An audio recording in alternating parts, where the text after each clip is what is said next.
नमस्कार दोस्तों, आज तारीख है 20 जुलाई 2025। चलिए खबरों की शुरुआत करते हैं। मिर्जापुर रेलवे स्टेशन पर ब्रह्मपुत्र एक्सप्रेस पकड़ने आए सीआरपीएफ जवान की टिकट को लेकर कावड़ियों से कहासुनी हो गई, जो मारपीट में बदल गई। कावड़ियों ने जवान को फर्श पर लिटाकर लात घूंसे मारे। सूचना पर पहुंची रेलवे पुलिस ने 5 से 7 कावड़ियों को हिरासत में लेकर मुकदमा दर्ज किया है। मामले की जांच की जा रही है। अगली खबर, मुरादाबाद में करणी सेना के राष्ट्रीय उपाध्यक्ष योगेंद्र राणा ने कैराना सांसद इकरा हसन पर अभद्र टिप्पणी की। राणा ने शनिवार को सोशल मीडिया पर वीडियो जारी करते हुए कहा कि मैं कैराना सांसद इकरा हसन से निकाह कबूल फरमाता हूं, वह भी कबूल करें, वह मुस्लिम धर्म अपनाएं, रहें और मेरे घर में नमाज पढ़ें, मुझे कोई एतराज नहीं है। अगली खबर, इस मामले में पूर्व सपा सांसद एसटी हसन ने कहा है कि करणी सेना के योगेंद्र राणा का यह बयान सिर्फ इकरा हसन ही नहीं बल्कि पूरे मुस्लिम समाज और पार्लियामेंट की बेइज्जती है। जब देश में सांसद महिला का सम्मान नहीं हो सकता तो आम बेटी के साथ कैसा सलूक होता होगा। अगली खबर, गाजियाबाद में हिंदू संगठनों के विरोध के बाद केएफसी बना शाकाहारी, ओनली वेज अवेलेबल के लगे पोस्टर। ये केएफसी आउटलेट इंदिरापुरम थाना क्षेत्र के अंतर्गत आता है। हाल ही में हिंदू रक्षा दल के कार्यकर्ताओं ने सावन माह के धार्मिक महत्व का हवाला देते हुए यहां मांसाहार खाद्य पदार्थों की बिक्री का विरोध किया था। प्रदर्शन के दौरान संगठन ने मांग की थी कि सावन जैसे पवित्र महीने में नॉनवेज की बिक्री पर अस्थायी रोक लगाई जाए। अगली खबर, यूपी के ऊर्जा मंत्री ए.के. शर्मा ने बिहार सरकार की फ्री बिजली योजना पर तंज कसते हुए कहा कि ना बिजली आएगी ना बिल आएगा। उनका यह बयान बिहार में बिजली आपूर्ति की खराब स्थिति को लेकर इशारा कर रहा है। ये टिप्पणी इसलिए भी महत्वपूर्ण है क्योंकि दोनों ही राज्यों में एनडीए के नेतृत्व वाली सरकार चल रही है। बीते ही दिन पीएम मोदी और मुख्यमंत्री नीतीश कुमार ने बिहार में फ्री बिजली की घोषणा की थी। अगली खबर, ऊर्जा मंत्री ए.के. शर्मा के बयान पर वहां पर भाजपा गठबंधन सरकार के ऐलान का मजाक बनाने पर अखिलेश यादव ने मजे ले डाले। अखिलेश ने ट्वीट करते हुए कहा कि बिजली से त्रस्त लोगों के सवालों ने भाजपाइयों का ट्रांसफार्मर उड़ा दिया है। अगली खबर, अखिलेश यादव ने योगी आदित्यनाथ के बयान पर तंज किया। योगी ने कहा था कि लातों के भूत बातों से नहीं मानते, तो अखिलेश ने ट्वीट करके कहा कि अगली बार कुछ लोगों का भूत बूथ उतारेगा और कुछ नहीं कहना। अगली खबर, अमेठी से एक हैरान करने वाला मामला सामने आया है, जहां होटल में लड़कियों की सप्लाई करने वाले एक युवक को गिरफ्तार किया गया। पुलिस ने आरोपी के पास से कई लड़कियों की तस्वीरें, क्यूआर कोड और मोबाइल फोन बरामद किए हैं। अगली खबर, दिल्ली से महिलाओं की फ्री बस सेवा कुछ महिलाओं के लिए बंद होने पर अखिलेश यादव ने तंज किया। अखिलेश ने ट्वीट करते हुए कहा कि नारी वंदना सिर्फ शब्दों में नहीं बल्कि व्यवहार में होनी चाहिए। अगली खबर, फर्जी स्वतंत्रता सेनानी प्रमाण पत्र देकर बना सिपाही, यूपी पुलिस भर्ती में बड़ा घोटाला। बता दें कि भदोही में यूपी पुलिस भर्ती 2023 के तहत सिपाही बने हर्ष यादव ने फर्जी स्वतंत्रता सेनानी प्रमाण पत्र देकर चयन पाया था। जांच में प्रमाण पत्र फर्जी निकला, जिससे उसका चयन रद्द कर धोखाधड़ी की धाराओं में केस दर्ज किया गया है। गिरोह चलाने वाले मिर्जापुर निवासी संजय दुबे की पहचान हुई है, जिससे अन्य युवकों को भी फर्जी दस्तावेज दिए गए थे। अगली खबर, खुद को आरएसएस से जुड़ी संस्था का महासचिव बताता था छांगुर बाबा, धौंस जमाता था। ईदुल इस्लाम जमालुद्दीन उर्फ छांगुर खुद को भारत प्रतीकार्थ सेवा संघ नाम की संस्था का अवध प्रांत महासचिव बताता था। इस संस्था को ईदुल इस्लाम नाम का शख्स नागपुर से चला रहा था, जिसे भी एफआईआर में नामजद आरोपी बनाया गया है। ईदुल इस्लाम ने संस्था के फर्जी लेटर पैड पर प्रधानमंत्री नरेंद्र मोदी की फोटो लगा रखी थी।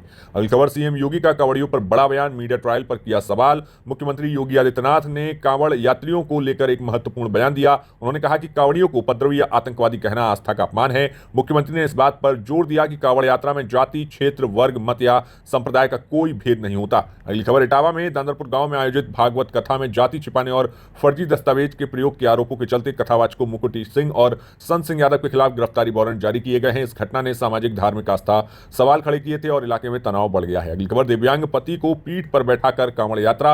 उत्तर प्रदेश के मुजफ्फरनगर में मानवता और समर्पण की मिसाल पेश करते हुए एक तस्वीर सामने आई। आशा नाम की महिला अपने दिव्यांग पति सचिन को पीठ पर बैठाकर करीब 150 किलोमीटर की कांवड़ यात्रा कर रही है। सचिन पहले हर साल पैदल कांवड़ लाते थे। अगली खबर, आम्रपाली हैबिटेट सिटी में फ्लैट्स के खरीदारों का एनवीसीसी से सवाल। नोएडा के सेक्टर 107 में बन रही आम्रपाली हार्ट बीट सिटी में फ्लैट बुक कराने वाले बायर्स के लिए पोजीशन जैसा सपना बन गया है। आलम यह है कि जिन्हें उनके फ्लैट्स की चाबियां मिल गई हैं, वह भी रहने के लिए सोसाइटी में नहीं जा पा रहे, क्योंकि सोसाइटी में लिफ्ट ही नहीं है और बाकी बेसिक सुविधाएं भी मुहैया नहीं कराई गई हैं। अगली खबर, मौसम में बदलाव से राहत मिली है। उत्तर प्रदेश के बलिया से नोएडा तक मानसून का मिजाज बदला। कुछ जगह तेज बारिश तो कुछ जगह धूप खिली रही। अगले कुछ दिन नदी, खेतों और तापमान में संतुलन बनाए रहने वाला होगा। अगली खबर, हरदोई का नाम अब होगा प्रहलाद नगरी। योगी सरकार ने हरदोई का नाम बदलकर प्रहलाद नगरी करने की प्रक्रिया पूरी की। स्थानीय प्रतिक्रिया मिश्रित है। किसी को यह सांस्कृतिक एकता का प्रतीक लगा तो कुछ सोशल मीडिया पर सवाल उठा रहे हैं। अगली खबर, बस्ती में समाधान दिवस पर हिंसा हो गई। बस्ती में समाधान दिवस कार्यक्रम में नाराज महिलाओं ने प्रधान प्रतिनिधि को चप्पलों से पीट दिया। आरोप है कि विकास व भ्रष्टाचार संबंधी शिकायतों के बावजूद कार्रवाई नहीं हुई। सदर घटना पर प्रशासन ने जांच शुरू की है। अगली खबर, बुंदेलखंड में फ्लैश बाढ़ की चेतावनी है। मौसम विभाग ने तेज बारिश के चलते बुंदेलखंड में मंझोले फ्लैश बाढ़ की संभावना जताई है। लखनऊ समेत पूरे क्षेत्र में अगले 24 घंटे अलर्ट जारी किया गया है। अगली खबर, उन्नाव के नकली कीटनाशक फैक्ट्री पकड़ी गई है। उन्नाव में नकली कीटनाशक व उर्वरक बनाने वाली फैक्ट्री पकड़ी गई। गोदाम सील व संचालक गिरफ्तार किया गया है। किसानों की सेहत व फसलों को बड़ा खतरा। अगली खबर, मुख्य सचिव का कार्यकाल बढ़ेगा संभवतः। केंद्र को पत्र भेजकर यूपी सरकार ने मनोज कुमार सिंह के मुख्य सचिव पद का कार्यकाल बढ़ाने का प्रस्ताव रखा है। निर्णय केंद्र की मंजूरी पर निर्भर रखेगा। अगली खबर, रोजगार मेले में दर्जनों अफसर। जुलाई 2025 में यूपी में 14 नए रोजगार मेलों का आयोजन किया जाएगा, जिससे बेरोजगार युवाओं को नौकरी तक पहुंचाने का अवसर मिलेगा। पोर्टल रोजगार संगम पर जानकारी उपलब्ध है। अगली खबर, अनाज मंडी में जलभराव से किसानों का लाखों का नुकसान। डीएम ने दिए कार्रवाई के आदेश। बाना में भारी बारिश के बाद अनाज मंडी जलमग्न हो गई, जिससे सैकड़ों किसानों का हजारों कुंटल अनाज भीग कर सड़ गया। दुकानदारों ने मंडी समिति पर हर माह 17,000 रुपए लेने के बावजूद सफाई न कराने का आरोप लगाया। शिकायत के बाद डीएमजे रिभा ने सिटी मजिस्ट्रेट को मौके पर भेजा और तत्काल सफाई के निर्देश दिए। अगली खबर, संभल में कांवड़ लेने जा रहे 4 श्रद्धालुओं को ट्रैक्टर ट्रॉली ने मारी टक्कर, एक की गई जान। संभल जिले के असमोली थाना क्षेत्र में मनोटा पुल के पास कांवड़ लेने जा रहे बाइक सवार 4 श्रद्धालुओं को ट्रैक्टर ट्रॉली ने टक्कर मार दी। हादसे में एक की मौत मौके पर हो गई, 3 घायल कांवड़ियों का इलाज जारी है।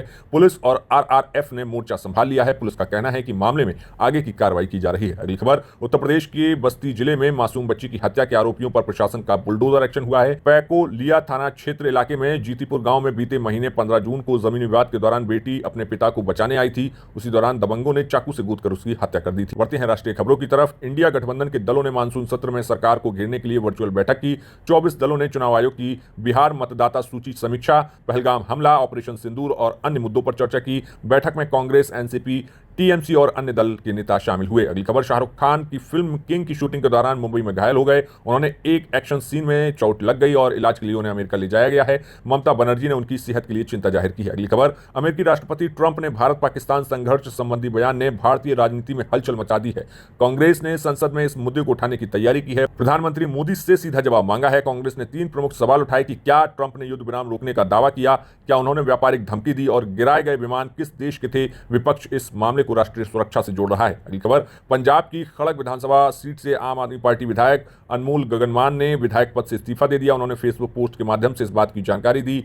मान, जो पहले पंजाब सरकार में मंत्री भी रह चुकी हैं, अनमोल ने राजनीति छोड़ने का फैसला किया है। उनके इस अचानक फैसले ने राजनीतिक हलचल पैदा कर दी है। अगली खबर, राहुल गांधी ने हाल ही में एक वीडियो में मेक इन इंडिया योजना की आलोचना की है। इसे केवल असेंबली तक सीमित बताया गया। उन्होंने कहा कि अधिकांश इलेक्ट्रॉनिक सामान के पुर्जे विदेश से आते हैं। उन्होंने छोटे उद्यमियों से मिलने वाले सीमित समर्थन और उच्च करों को भी आलोचना की। अगली खबर, इटावा में अखिलेश यादव द्वारा बनवाए गए केदारनाथ प्राकृतिक मंदिर का उत्तराखंड में तीर्थ पुरोहितों ने विरोध किया।